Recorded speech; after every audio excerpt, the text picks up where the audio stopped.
So the government responded to this petition with almost 3 million signatures on it. Or did it? Because there's a really interesting twist that we'll come to a little bit later that a few viewers and one or two of my friends have sent me, which may have uncovered the real truth and what's really going on in the government of the United Kingdom. So welcome back to Saturday morning edition of Black Belt Barrister. Get your coffee, sit down and join me. This is going to be an interesting one. And while you're at it, please do subscribe to the channel, because I've said in the last few videos, and this has really struck me, I am independent. I am independent of the other media, independent of corporates, and interestingly, I've had one or two companies with deep pockets try to invest in my channel in the last few weeks. And I'm not interested, because I'm independent. I'm here for you. I'm here to be objective. And I will tell you what I really think as a practicing barrister at the Bar of England and Wales. So please do subscribe. So let's get into this. What are we talking about here? 2.9 million people have signed this petition, and the government responded. And I'll come back to that in a moment. But who was it that wrote this thing? And is it any different to what you might expect? Well, sorry to disappoint, but it's more of the same nonsense, really. But let's go through it anyway, and let's have a look. At the opening, this government was elected on a mandate of change at the July 2024 general election. Now, you're going to sort of pick up. Let's play a game of count the things that you've heard before. And let me know in the comments. Actually, write in the comments the things that you've heard before. And then add them up for me. And then at the very end of this, put a number in the comments section. Let's see how close we are, how many people count the same number of things that you've heard before. So the first one, right out of the bat, first sentence, I'll give you this one. The government was elected on a mandate of change at the July 2024 general election. Our full focus is on fixing the foundations, rebuilding Britain, and restoring public confidence in government. That's the opening paragraph. The Prime Minister can call a general election at a time of their choosing by requesting a dissolution of Parliament from the Sovereign within the 5-year life of a Parliament. That's what I've said before. The law had changed, and now it is at the election of the Prime Minister. The government was elected by the British people on a mandate of change at the July 2024 general election. Trying to really ram this point home to you here. This government is fixing the foundations and delivering change with investment and reform to deliver growth, with more jobs, more money in people's pockets, to rebuild Britain and get the NHS back on its feet. Now let's pick apart that for a moment. I'm going to pick some of these apart as we go along. Let's work backwards. Now, people call me left-wing, people call me right-wing, people call me centralist and sitting on the fence and don't really give me my opinion. I can't be all three, or can I? Because actually, a lot of the things that I believe, some people might think fall to the left. And a lot of things that I believe fall to the right. I don't usually give you my opinion on this channel. I try to reserve that for Black Belt Secrets, my other channel, linked in the description below. Do go and subscribe there. I'm headed towards 200,000 on that channel as well. Thank you very much. I usually reserve my opinions over there.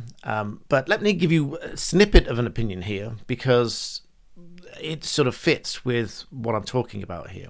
Working backwards on this last sentence, rebuild Britain and get the NHS back on its feet. Now, I don't think anybody can argue that we should not have an NHS which is properly funded, properly running, a well-oiled machine to take care of the health of this nation. And to do that, they need to be paid properly. The countless emails that I've received from doctors and nurses and all sorts of personnel within the NHS to me, to give me examples of, and I've done videos on this before, of what they receive net in their pay has been unacceptable for a long time. So a junior doctor, I can't quote you the figures because I can't remember them, but a junior doctor receiving far less than a junior doctor should at this NHS. And that's why so many doctors have been going abroad. Frankly, because they get better pay abroad as a doctor. They get what they really deserve. I personally know people that have been at universities, I went to university with, and they went abroad. Their plan was to go abroad, because even back then, like years ago, it wasn't any better then than it is now. So I do back supporting the NHS with proper salaries, etc., etc. This has obviously been a point of contention with a lot of people because that costs money, and it is a huge amount of money to do that. It should have been done properly, etc. We won't get into the debate of which government did what and when. I don't support all previous governments, by the way. Some people think that because I ostensibly have a go at Labour that I supported the previous government. Let's not get into that. That's not what I said. So I do support the NHS and proper salaries. Working backwards. To rebuild Britain, it's a meaningless comment in this thing. Delivering change with investment. Well, yes, if you get the investment, but at the same time, blocking out certain investment is no good. Reform to deliver growth. Again, a bit meaningless unless you actually deliver that growth. We'll wait and see, I suppose. With more jobs, it says. Well, the line at the moment is that there's likely to be fewer jobs because of the increase in employer and national insurance. In fact, jobs are at risk. We've already seen factories closing and moving production abroad, risking thousands of jobs here. So more jobs, that is debatable because there's a high risk of actually losing jobs with lower wages. More money in people's pockets. Again, that doesn't seem true because retail consortiums have said prices will inevitably go up and wages will inevitably go down, if not lose jobs. So more money in people's pockets? Well, there's less money in people's pockets for lots of reasons. Prices going up for one. If your employer is having to pay more in national insurance, they will end up paying those employees less. That is a very, very basic concept of business costs and running a business. So I don't believe that one. Frankly, I call that out as wrong in my view. More money in people's pockets? I don't think so. I think most people are going to be much worse off with the current budget. But again, we'll wait and see. Moving on. We're reading from this bit here now. This will be built on the strong foundations of a stable economy. Well, you have to get the stable economy first, and at the moment, growth is not going anywhere. We'll have to wait and see. So this is looking forward. If we get strong foundations and if we get a stable economy, we'll see what happens. National security and secure borders. Well, with great respect, our borders are not currently secure. That is because these small boat crossings and arrivals that there may be legal implications that we have to take care of those that are in our waters and ensure that they don't come to harm, etc., etc. There's competing laws in this area, but for the thousands of people that are arriving. Now, I'm not against a humanitarian aid to those that genuinely need it and so on, but there is a very strong argument here that possibly the majority of these coming across are economic migrants. They are coming here because they know that they get housing, they know that they get money, they know that they will be taken care of. They know that once they're here, it's difficult to deport them because we don't know where they came from, so it's difficult to take them back where they came from because we don't know where they came from, other than to France, who won't take them back. And so they know that it's a good deal coming here. They know that they'll be taken care of. And they do come here. They end up in hotels across the country. This is not inciting any kind of hatred whatsoever. Of course, I don't do that. That is not in my nature. I'm not that kind of person. This is a fact of reality here, that with tens of thousands of unknown young men, for the vast majority of them that you see in the news, I dare say you don't get the full picture, but a very good picture, I would think. But the tens of thousands that are coming across our borders, and they are dispersed around hotels all over the country. One of the phrases that I heard is every city, every area should take their own fair share, I think the phrase was. That is not national security. That is not secure borders. And I dare say, I don't profess to speak on behalf of our security services, etc., but I dare say that is giving them a hugely difficult job at the moment, because they are probably flat out trying to track those that they see as a risk to this country, all over this country, where they disappear to. We'd had the threats against Nigel Farage's life even before that chap arrived here. I think he did arrive here in the end. They say, as we put politics back in the service of working people. And that term working people is again a debate which I don't think that we agree on. I think if I sat down with the cabinet here, we possibly wouldn't agree. I would say that I am a working person because I am always working. And if I'm not working, I'm sat here. This is a Saturday morning. I am delivering videos to you because I want to help you understand law. I started this channel in lockdown because the court's closed. I cannot sit still. So I had clients ringing me up. What do I do? What do I do? What do I do? So I thought I'll do some videos. They will get access to the videos. It's a one-to-many educational platform. I can help people. I am still sat here on a Saturday morning with my coffee to share my thoughts with you to help you understand law. But they say that this is to create a strong foundation, a stable economy, national security, secure borders, as they put politics back in the service of working people. On entering office, a £22 billion black hole. Remember the game we were playing earlier about count the things that we've heard before. On entering office, a £22 billion black hole was identified, which, by the way, to add my commentary here, they refused to identify and set out when they were asked to do so. They said they won't go into that detail. And then on official analysis, only about 9 billion of it was accounted for, and most of that was the pay rises, etc., that they'd agreed for with the unions for increasing wages and so on. So that I am dubious about anyway. Nonetheless, they repeat. They say that it was identified in the nation's finances. We inherited unprecedented challenges. Now, it's not to say that we don't have unprecedented challenges at the moment, but this constant blame game of blame the previous government, it's their fault, we inherited it from them. Well, of course you'll inherit whatever the situation is from the previous government, because whatever the situation is in the hands of the previous government. If you have a change of government, you're inheriting whatever you have.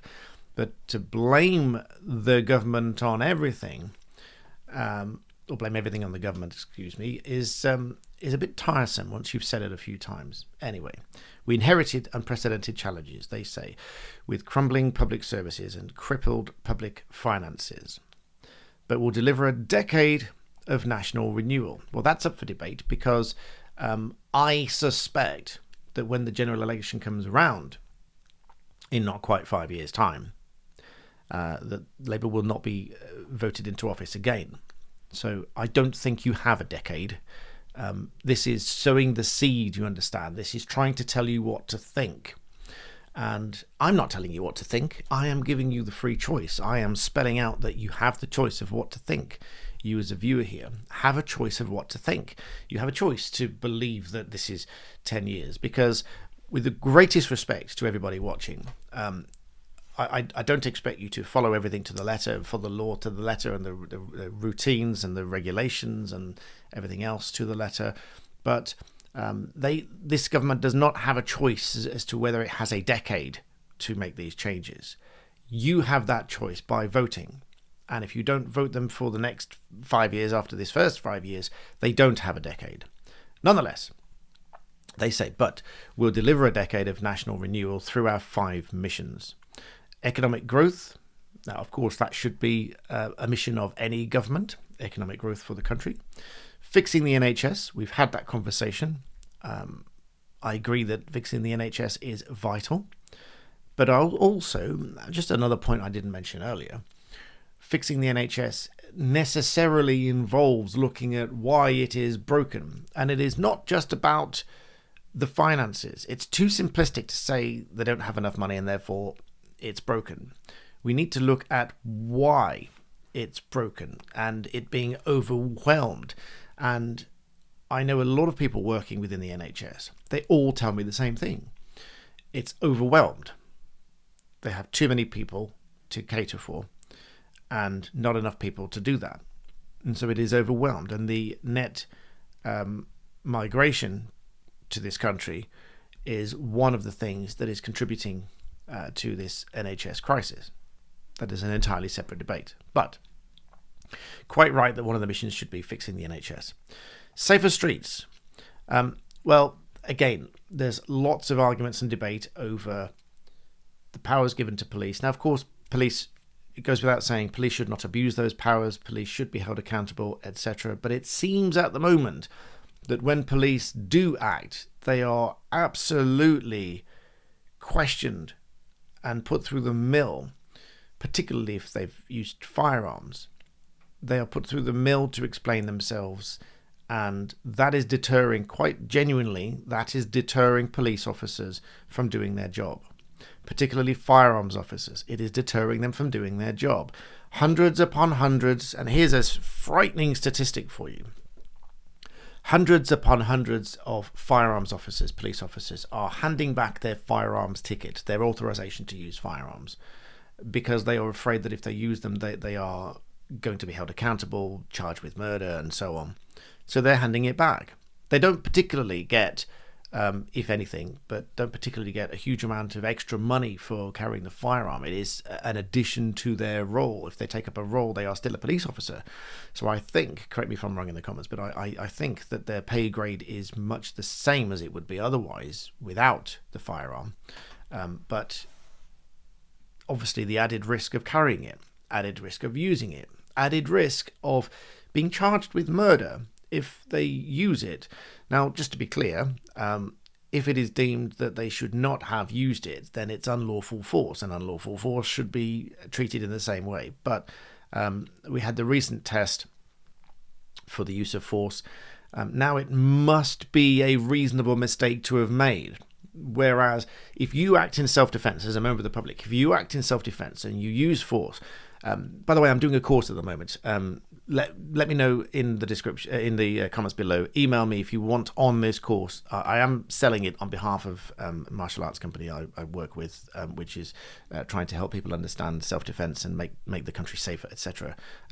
Part of it is ready. Let me know. But if you as an individual, that course explains self-defense and the laws of self-defense. But if you as an individual are using force to defend yourself, it is the lawful use of force against somebody else. Now, if you are mistaken, then whether or not it is a reasonable mistake merely plays a part in that analysis. Whereas if you're a police officer, a recent case said that it must be a reasonable mistake to have made. Otherwise, they can't rely on that mistake as a police officer. That is the difference between the criminal and the civil test for mistake and self-defense. That is compounded the problem for police officers in using force to protect you, the individual, on the streets of this country, and any country, frankly. Moving on, that's safer streets. You can see how so much is packed into this response. It is just, this is what you're supposed to think. This is what you're supposed to think all the way through this statement. And I'm stepping back and saying, let's think about it a little bit more. It's not that simple. Safer streets. It's a buzz catchword, but it's not that simple to implement. There's much more to it. We need to be supporting the police. Things such as stop and search. Yes, it's inconvenient. Yes, it seems prejudicial. Yes, it feels like you're being victimized, etc. Whatever. If you want safer streets and you're out and about and you want the police to be able to do their job, if the police came to me and said, sorry, sir, we've had reports of someone that looks a bit like you that's carrying a knife, we need to search you, I'd just be, okay, fine, search me. Now, some people in the comments will be, you're giving in, you're lying down, you're giving in to the establishment, you're letting the establishment do this, that, and the other, whatever. Make those comments, fine. But I would challenge you to think about it for a moment. What's better? Me standing there arguing with the police for 15 minutes, you have the right, and all this sort of stuff. You don't have the right to search me unless, and then, there are rules about searching. There are rules about how they search you and what they can do, what they can't do, and previous videos I've dealt with that. Dig into the library. There's a couple of thousand videos there. One of them is about stop and search. Remember the phrase go wisely. Google it if you're not familiar with it, and it will give you the information on stop and search. But all of that is crammed into this 2-word buzz phrase of safer streets. There's far more to it than that. Making Britain a clean energy superpower. I could do a whole video on that all by itself. This is what was promised, and this is what we're delivering. Again, question mark over whether you're actually delivering it. They're telling you we are delivering. Now, the more you hear something, the more psychologically, the more you're supposed to believe it, the more you might believe it. I am here as a barrister, when I teach at law school sometimes, as a lawyer, we teach people to have an inquiring mind, challenge everything that people say to you. If someone says, did you hear so-and-so has just done this? You say, well, how do you know that? And if they tell you that someone else told them, then don't believe a word of it. It's hearsay, twice over, because how do they know? How do they know? And if you hear this message again and again, we are delivering, it says here, we are delivering, they are telling you. So just to reiterate this point, 2.9 million people will have received an email with this update telling them all this fluff, really. It's fluff because it's what they want you to hear. We are delivering. So with respect to you may read that and you may on some level psychologically believe it, because as human beings, we want to believe what we hear. We are wired to think and to accept what we hear. And this is a very, very fundamental, basic level of mind control. If I tell you, whatever you do, don't think of a pink elephant, you have a pink elephant in your head, because that's how we are wired to think. So the more you hear something, the more you're likely to believe it. So they say we are delivering. I say perhaps not. The government's first budget freed up tens of billions of pounds to invest in Britain's future while locking instability, preventing a devastating austerity in public services and protecting working people. That's code for we are raising £40 billion in tax. So do that what you will. They are freed up tens of billions of pounds. Okay, they've done some other stuff to cancel some spending, etc. But they are raising billions of pounds in tax, your money. So that translated is this our first budget is taking lots of your money to do these things. But it's locking instability, remember, and preventing devastating austerity on the public services and protecting working people's payslips. Well, how is it protecting working people's payslips when they're taking the money from the companies that are paying you?